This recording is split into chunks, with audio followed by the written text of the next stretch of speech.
Con ustedes la palabra de Dora. Bueno,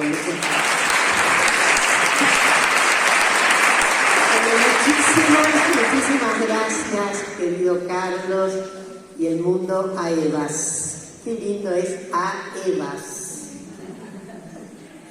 Muchísimas gracias por esta preciosa invitación. Yo tal vez voy a tratar de morigerar el ímpetu y voy a tratar de cumplir con los minutos. Si no se entiende bien lo que digo, es que estoy un poco sin dormir.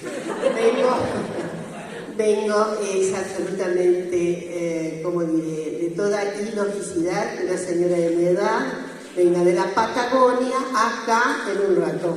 Entonces, pero además no solo de la Patagonia, tuve que cruzar la Patagonia para poder tomar el avión, que no se podía tomar en Río Gallegos. Pero esta anécdota solo dice del desquicio que es esta señora. Entonces, ruego no imitarla. Bueno, yo voy a adherir a fórmulas muy obvias y que encaró de alguna manera como síntesis también la querida Lili. El régimen jurídico es el régimen patriarcal, no es un detalle, un sesgo, es el régimen patriarcal. Por supuesto ha habido muchos cambios en el orden jurídico, pero voy a repetir un poco de lo que dije. En Río Gallegos, a diferencia, era el primer coloquio del Colegio de Abogados de Chubut, de Santa Cruz, disculpen, y tuvo una concurrencia de gente de todo el país, algunos importantes magistrados, digo, como miembros de los tribunales superiores de algunas provincias. Y fue muy interesante lo que ocurrió, digo, en materia de, bueno, observar que hay algunos cimbronazos. Ahora bien, como es íncito el régimen patriarcal, déjenme decir que la organización, y voy a meter la misma bizarría que allá, como no soy del gremio del derecho, ustedes saben, una se permite todo tipo de desjuicios. Entonces, no me interesó mucho lo que dijo el doctor Vitale. Miren, a mí me parece que la organización del orden de la administración de justicia, de las concepciones en que están formuladas, las caracterizaciones generales del orden jurídico, aún subsistiendo su trama íncita patriarcal, es decimonónica, pero absolutamente decimonónica. Primero, me parece desquiciado la división en fueros. Les digo la verdad, a esta altura de los cambios habidos, me parece una barbaridad. Fuero. ¿Qué quiere decir etiquetas? Pero lo que quiere decir es que son absolutamente asombrosas las capacidades de violentar a las personas que efectivamente interpelan al propio aparato de justicia, especialmente desde ya mujeres y niñeces. Tiene tanto olor a naftalina que perpetúa una idea, una malla épica, parece. De todas maneras, es un fuero que, por lo que he visto, quiero hacer una investigación, tiene como muchos anexos de posgrado. Lo que derecho civil, familias, es por donde se está colando de alguna manera la perspectiva de género, pero después que está formada toda la malla interpretativa y conceptual de los profesionales que egresan de la facultad. O sea, es un poco tropo tarde. Pero, en todo caso, es una malla en donde persiste una idea redentora, redimitivista de la familia. La familia de esa utopía que es la del Código Civil. Una utopía que nunca existió. Esto que se ha modificado muchísimo. Pero es una utopía. Y obviamente no puede sorprender que el funcionalismo jurídico tenga muchísimo que ver con la representación primera, constitutiva y constituyente de que es la base fundamental de la vida republicana, diría, el momento mismo de surgimiento del derecho privado, como lo es obviamente el inicio del siglo XIX. Entonces, hay una teluria persistente. Como ustedes saben, el derecho en la Argentina ha variado muchísimo. ¿Por qué?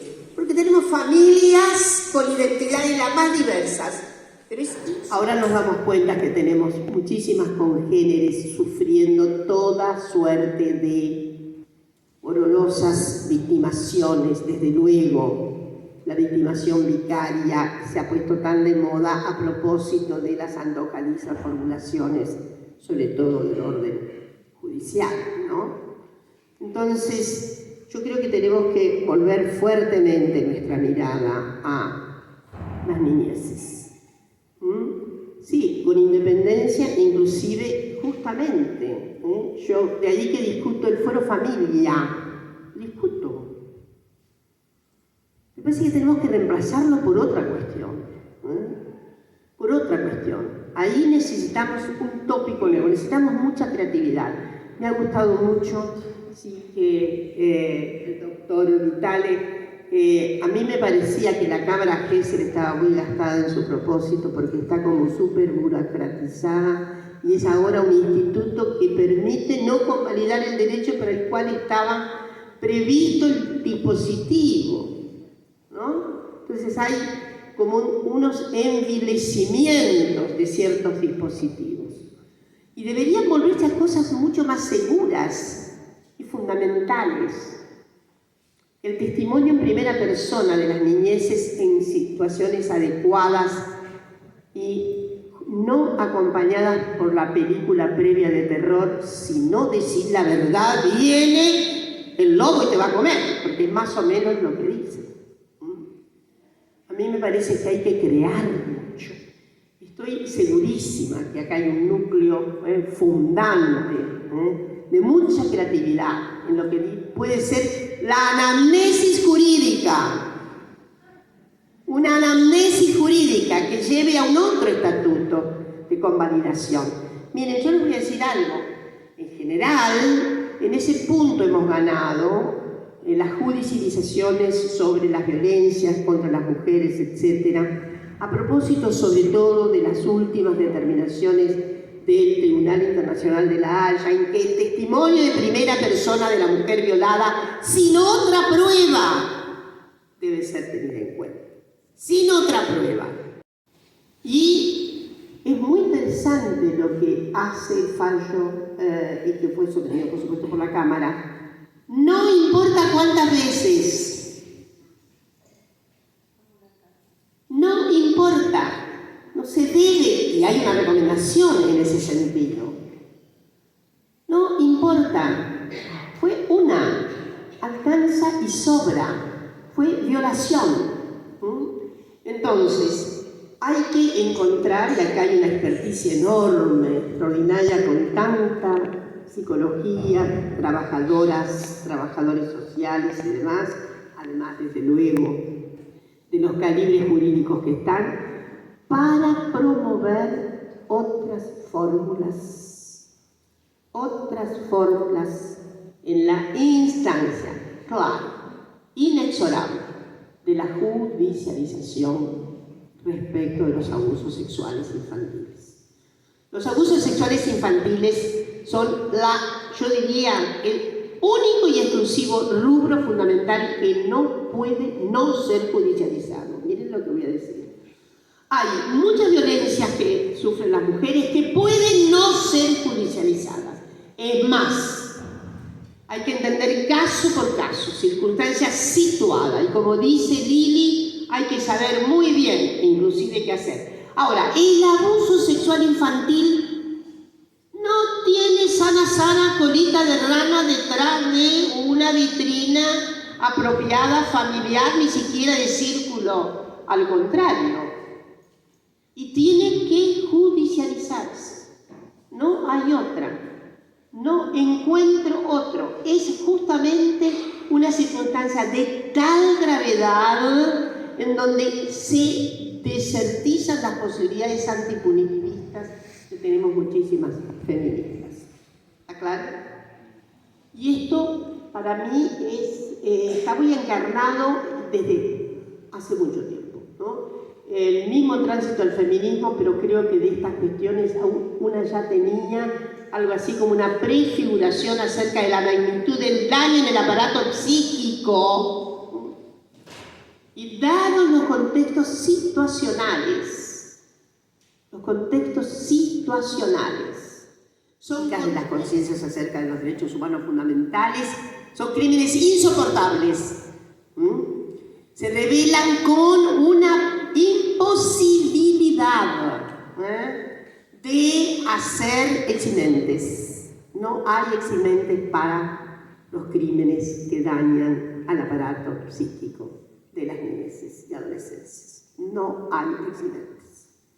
Es el único, lo digo absolutamente, es el único segmento situacional de sujetos en donde no cabe la impunidad. Yo voy a recordar, y con esto termino, el lío que se armó en Francia en los años 90, y no sé si ustedes recuerdan, a propósito de escabrosas circunstancias de violaciones a niñeces en hogares en Bélgica. Hubo como una especie de epidemia. Es más, me acuerdo que leí una serie de artículos acerca de lo que era cierta costumbre, etcétera, etcétera, en sobre todo regiones campesinas bélgicas, como si los belgas fueran más propensos a estas brutalidades. Y eso armó un lío respecto, que se extendió a Francia, en donde algunas figuras importantes francesas, no voy a dar los nombres, figuras importantes, varones, ¿te acuerdas? Salieron rápidamente a decir, en nombre del derecho al erotismo, que puede ser incabible si un sujeto niño es tan capaz del placer, de dotarlo, de darlo, y varios suscribieron. Y eso obligó a una respuesta entre las respondentes. Recuerdo a François Héritier, que hizo una nota extraordinaria, en donde efectivamente hay como un auto de fe fundamental. No podemos permitir esta brutal avería a la condición humana. Luego aparecieron otros circunstantes. ¿Recuerdan ustedes un cineasta famoso que se fue a vivir a unas islas porque estaba dotada de niñeces que le hacían placentera la vida? Pero sin ir más lejos, con motivo del debate del aborto en el 2018, un senador de la República. ¿Recuerdan ustedes lo que dijo? Un senador de la República dijo que había que pensar, muy bien, cuando se trataba de esas acciones eróticas, amatorias, si no, en verdad no estaba correspondiéndose al placer que se le estaba dando a la niñez. ¿Recuerdan ustedes? Vayan a ver el diario de sesiones, fue espantoso. Senador, voy a decir de Salta. Entonces, para ir cerrando, yo creo que las feministas tenemos que repensar muy bien estrategias involucrantes, fuertes. Necesitamos, vas a saber, a mí me parece que tenemos muy buenas, tenemos nada menos que convención, tenemos nuestra declaración de derechos, pero me parece que está muy desparramado en el derecho penal lo que pasa con las lesiones a la infancia. Tal vez habría que hacer una ley integral contra las violencias contra las niñeces, como tenemos nosotras las mujeres, una ley integral contra la violencia. Se necesitó una ley específica, ¿está claro? Se necesitó una carga específica, y obviamente es de uso corriente, la 26485, que por otra parte es una ley que no tiene, nuestra ley integral no contiene la punición en las diferentes alternativas. La punición la fija en todo caso el Código Penal. Hay otros países en América Latina que han incorporado el Código Penal, la penalización en las diferentes formas. Por ejemplo, el caso de Venezuela, y voy a contar una última anécdota. El caso de Venezuela y de Costa Rica es primero que es enorme, la ley enorme, porque cada circunstancia está prevista su penalización. Amenazas por un WhatsApp, una amenaza. Es un poco excesivo, me parece. 3 meses de prisión. 3 meses de prisión. En Venezuela, la ley de Venezuela dice, la amenaza, una mera amenaza, lleva a la prisión. Porque la ley contiene, algo se intentó después acá con la reglamentación, pero no anduvo. Se intentó hacer también una especie de relación penal punitiva con cada una de las dimensiones que tenía la ley. Bueno, Costa Rica también es muy punitiva. Quiero decirles que esto es muy problemático, ¿no? Yo no comparto, y creo que Lili tampoco, no somos punitivistas, irredentas por el mundo. No, estoy un poco lejos de una gran antipunitivista como es Elena Larrauri, que es una española infatigablemente antipunitivista, etc. Creo que estoy a mitad de camino. Me parece que de todas maneras conviene ser lo suficiente, la cordura y la sensatez conviene tenerla, sobre todo cuando se trata de puniciones. Pero para cerrar, decirles que es evidente que estamos en una circunstancia de gravedad seria, muy seria, respecto de cómo está organizada institucionalmente el fuero de familias. Aunque mejore, no va a mejorar, quiero decir. ¿Está claro? No se puede mejorar lo que tiene un vicio de radicalidad tópica respecto de ese mandato que se han dado magistradas. No importa, en todo caso, si el bien superior jurídico que en ese caso restalla es la unidad y la conformación familiar. Ese es el bien jurídico que se pretende. Entonces, a mí me parece que, y no extraña, que en realidad haya una circunstancia de agresión, obviamente de hostilidad gravísima contra las madres cuidadoras, porque es lo que queda. Ahora la vas a pagar tú. Atrevida, viniste a molestarnos con la idea de que no era tan puro, pero ¿cómo no va a ser tan pura la vida familiar? Pero además esos son detalles. Algún día este viejo quiso hacer algo, o el padre algún día confundió. Vaya a saber qué. Me parece que nos debemos una buena investigación sobre todo esos magistrados y esas magistradas. ¿Qué es en el fondo lo que está pesando?